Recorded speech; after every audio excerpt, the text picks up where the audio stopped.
Having a baby and becoming a mom has been simultaneously the most special and stressful experience of my entire life. For those of you who don't know me, I'm 31 years old and I have a 1.5-year-old little boy named Milo. I was one of those people who always knew that I wanted to have a kid. I met my husband Michael in high school. We dated for 10 years before we got married, and then we were married for another 2 years before we ultimately started our family, and the two of us just always knew we wanted to become parents. I know that I'm very early in my motherhood journey. I have a very young baby and he's only my first child. I plan on having at least one more, but I do keep hearing from people that they often forget how difficult those early days were. So this video is coming from someone who is deep in the early stages. I find that parenthood is glorified in movies and on social media, and although there are of course so many glorious elements to this, the question that I keep asking myself over and over again is, why did nobody tell me what this experience was really like? My goal with this video is really not to scare anyone out of having kids. I don't want to dissuade you from a decision you've made, but I do think that an honest conversation about the true difficulties that you will probably inevitably face if you do have children is useful. And if nothing else, I think it can just help people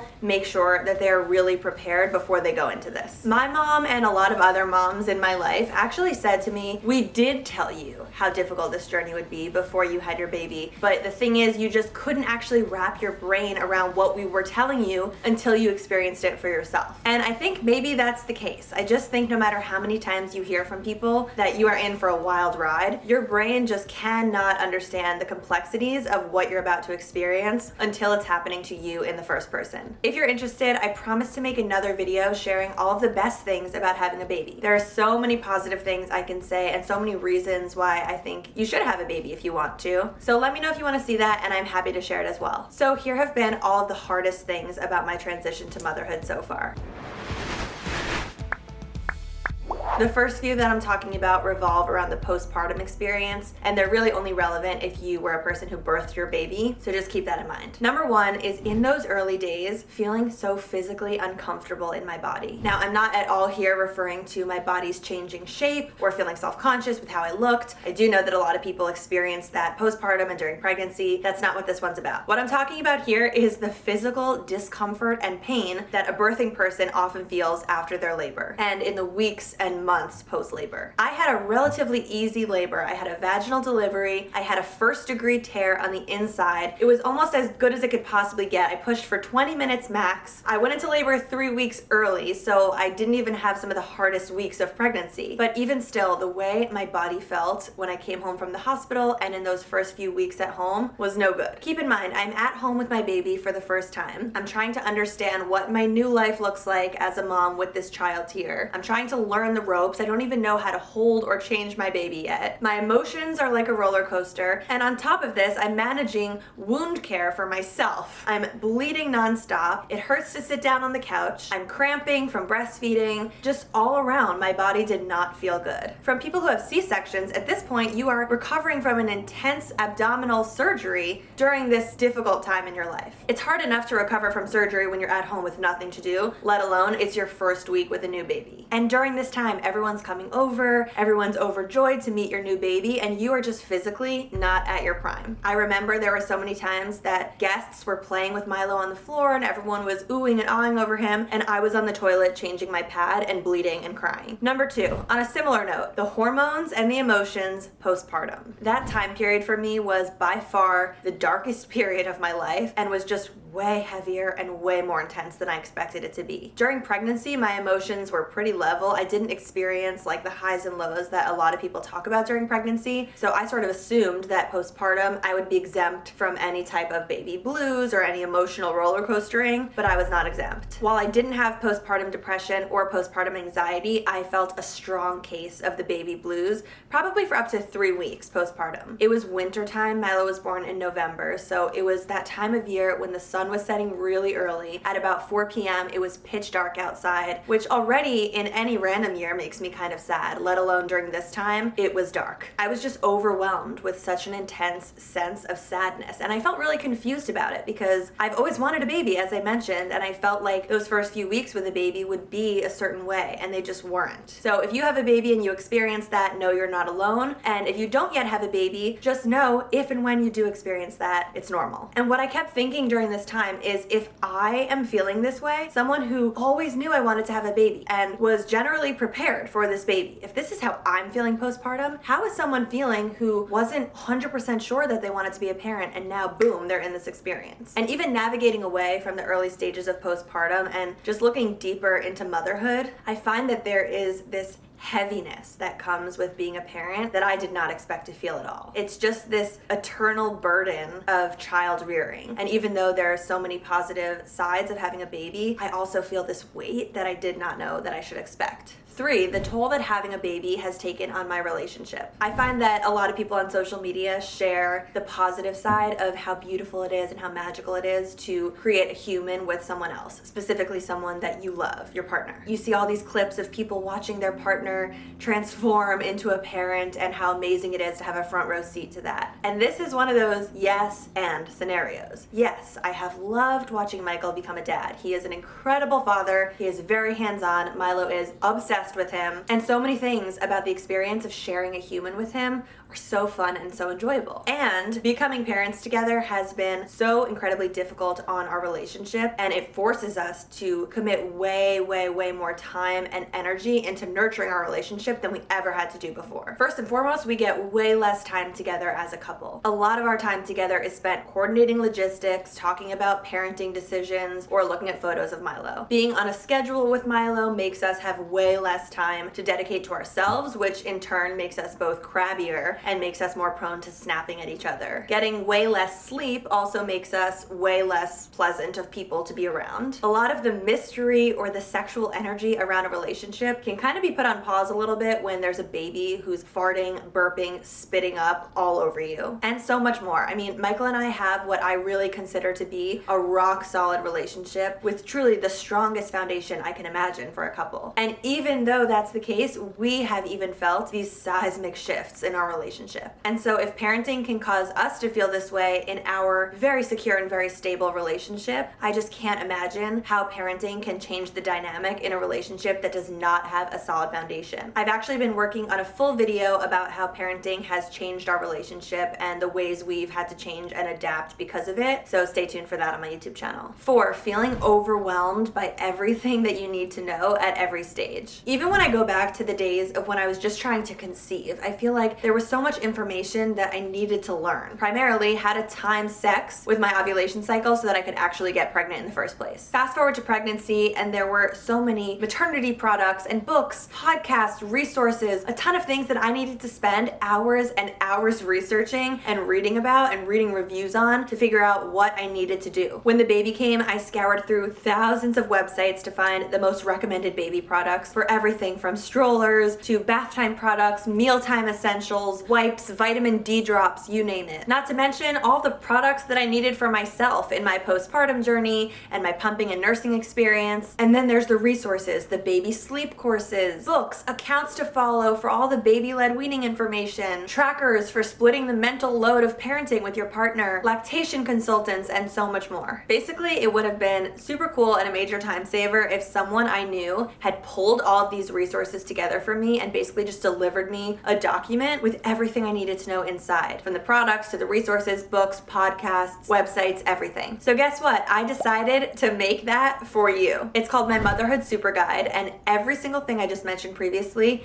is bundled inside. This is an amazing new platform. It's called ItList, where creators can basically create these guides and pull together everything that they want to share with their followers in these neatly packaged bundles. So inside of this bundle, you will find all the way from the trying to conceive stage through pregnancy, through postpartum, nursing and pumping, all the way into later stages of motherhood, every single product that I've ever used or loved for both me and the baby, every book I read, every podcast I listened to, every piece of content that I've ever created or that I ever watched online, all sourced together for you. Inside, I also give you my pregnancy bullet journal ebook for free, plus some never before shared things like some screenshots from my own notes app, sharing Milo's feeding schedules at various times in his life. All of the things are in here that I feel like would have changed my life if someone sent to me. And whether or not you are the one who's pregnant or having a baby, or if it's a gift for someone, this is such a great resource. 5, navigating everybody else's ideas and opinions. I'm the type of mom who is coming into parenthood with some pretty strong ideas about things. Even though I've never done this before and I have relied heavily on some people around me, I do a lot of research of my own and I look into a lot of things myself. So I kind of come to various topics with an opinion and a stance. From Milo's schedule to the nutrition that we're giving him, I have opinions. And when you are parenting alongside other people who have parented in the past, oftentimes you will find that it's difficult for everything to go your way. I find that sometimes when you share your parenting choices with other people around you who have done it differently, they often hear what you're saying as a criticism to the way that they did things in the past, even if that's not what you meant at all. Going into parenting, Michael and I actually had some very long conversations with both sets of our parents, sort of outlining expectations, setting boundaries, and I'm really pleased to say that both sets of our parents have been so respectful.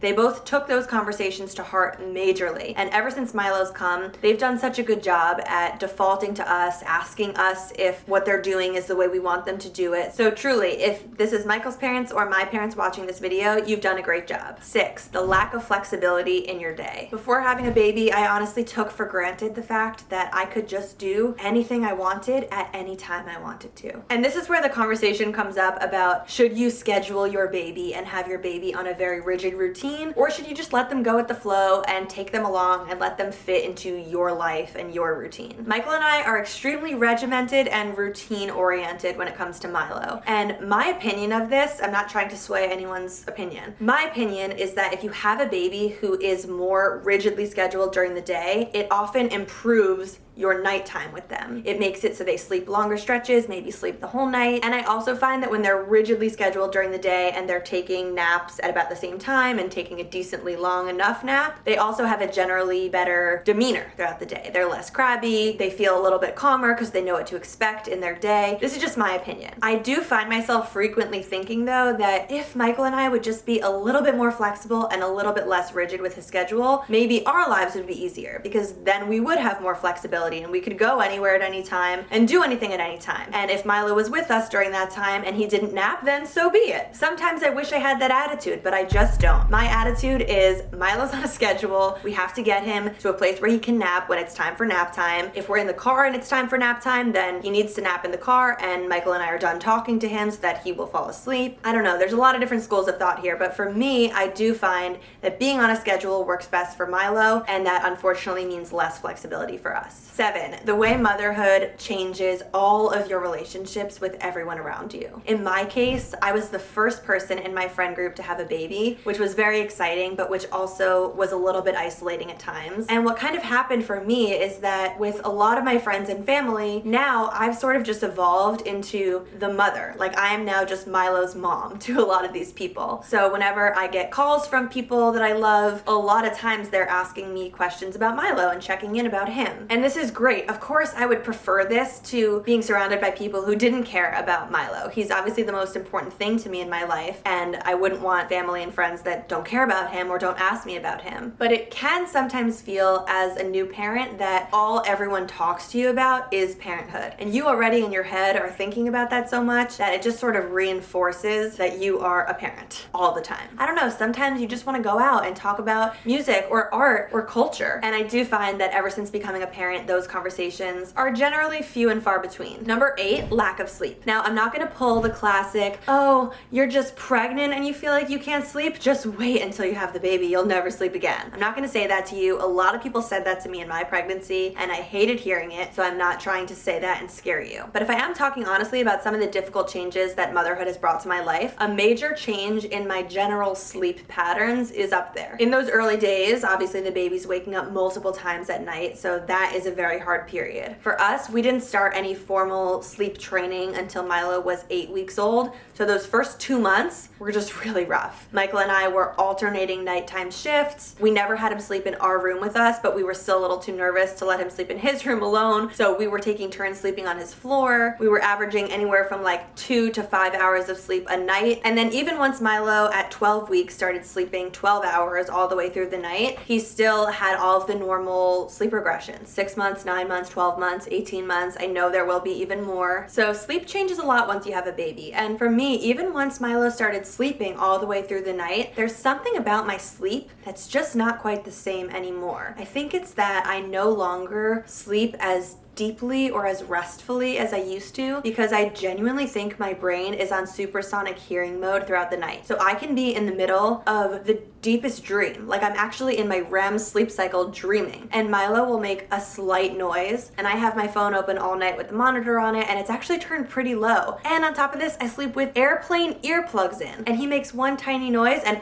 I'm up. And I question, was I even asleep? Yes, I was asleep. I remember what I was dreaming about, but my sleep couldn't have been that deep and that restful if I could just shoot up at any slight noise he makes. So something's definitely different about my sleep, and sleep is my favorite thing in the world, so that's something I dislike. Number 9, the lack of me time. When every day feels like a repeatable cycle, specifically for babies who are on a schedule, wake, play, feed, nap, wake, play, feed, sleep, it can be hard to find moments in that schedule to figure out when you can do anything for yourself. There are so many things that I used to do for myself at the drop of a hat that I now need to actually schedule into my calendar to do. Things like working out, getting my nails done, having coffee with a friend. These are things that I can't just go do on a whim, but I actually need to coordinate them with Michael and make sure that he is available to watch the baby so that I can go do these things. And so on top of it, we're now like both trying to balance getting in our hobbies and doing things for ourselves while we want to make sure we're there for the other partner as they're caring for Milo. Even simple tasks like taking a shower, that needs to be coordinated with your partner. You need to make sure your partner is available to watch the baby while you go into the bathroom and close the door. And once your baby starts walking, you better believe they're following you to the bathroom as you pee. So it's not even like you get that one little minute to yourself while you're sitting on the toilet. They're standing right there. 10, travel not being as relaxing. I read this amazing article from the Huffington Post. I've shared it before, but I will link it below. It basically talks about the difference between a vacation and a trip. And it helps you identify if what you're going on is actually a vacation or if you're taking a trip. Long story short, a vacation is reserved for those times you're traveling, probably with just your partner, and you are going to a relaxing destination where you will be served daiquiris on the beach. That's a vacation. Anywhere that you're traveling with kids, if you're going anywhere where there's a kitchen, if you are driving to get there, these are all trips. I once heard it described that if you are the primary caregiver for a child at home and then you go away with them and you are expected to be the primary caregiver on that trip, then you're not just going on a trip. You're going on a work trip. Often, these trips with babies are so much harder than just staying home. And it can be really a rude awakening for you as you embark on these travels when you feel like you're going on vacation and you get there and you realize it would have been easier to just stay home. So the takeaway is you just need to be a little bit more prepared before you go away that relaxing is going to look a little bit different. Number 11, the financial impact. Just like with buying a house, there are so many hidden costs when it comes to having a baby. Of course, we all think of the main costs, like I'm gonna need a stroller, I'm gonna need a crib, but some things that I wasn't prepared for that just add up over time include things like activities and classes for Milo, all of the maternity products that I would need for myself and my changing body. Next, since I chose to go back to work only part-time and right now I'm only working 3 days a week, there is a little financial impact of me not working a 5-day work week. And that gap in income that I could be making if I was working 5 days needs to be taken into account as part of the overall financial burden. And then having enough space. Michael and I moved to this apartment when I was pregnant because we needed 3 bedrooms. We needed a bedroom for ourselves. We wanted Milo in a separate nursery, and then we both work from home, so we created a shared office out of the 3rd room. And now we want to have another baby, so we feel the need to upgrade, which is why we bought a house and we're moving. So I'm not saying buying the house was necessarily directly a cost of having the baby, but all these things are factored in, and there are a lot of undercover costs, is what I'll call it. Not to mention all the diapers, wipes, cups, bottles, snacks. It has been a huge expense, and thankfully we feel like we were generally prepared for it, but I'm telling you, it's just way more than you could ever think. Number 12, balancing work and family life. I know this one is not going to apply to everyone, but for me, as a creative person who has career pursuits and personal aspirations with my business, trying to fit that all in alongside also wanting to be present and wanting to be with Milo as much as possible, that can be challenging. Sometimes I feel like my life would be way easier if my only aspiration in life was to be a mom. Because while that is not an easy job, at least then I could just have one lane and pick it and stick with it. And then I feel like I could really dive into motherhood and manage everything for Milo and just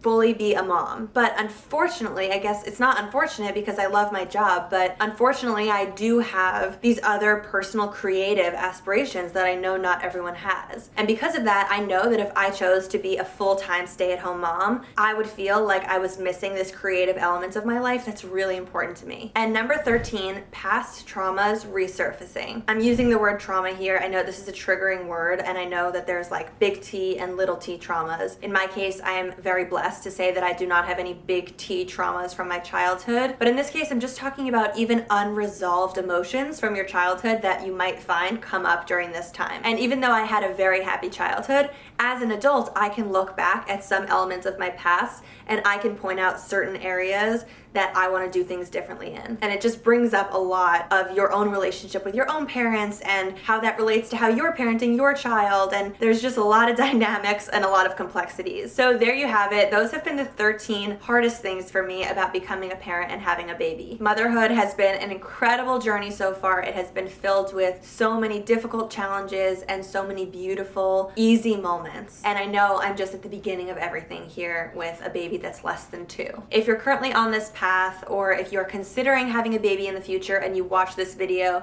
to hear what I had to say, I really don't want this list to scare you. I want you to take it as more of a, okay, note to self, got it. I'm a little bit more prepared now going into this than she was. And once again, if you want me to make that video sharing all of my favorite things about the motherhood journey, that will be a very easy video for me to film because I have so many, I could probably go on for hours. Thank you for coming back to my YouTube channel. I hope you subscribe if you like this video. Drop a comment down below and let me know what resonated with you from this video, and I'll see you next time on my YouTube channel.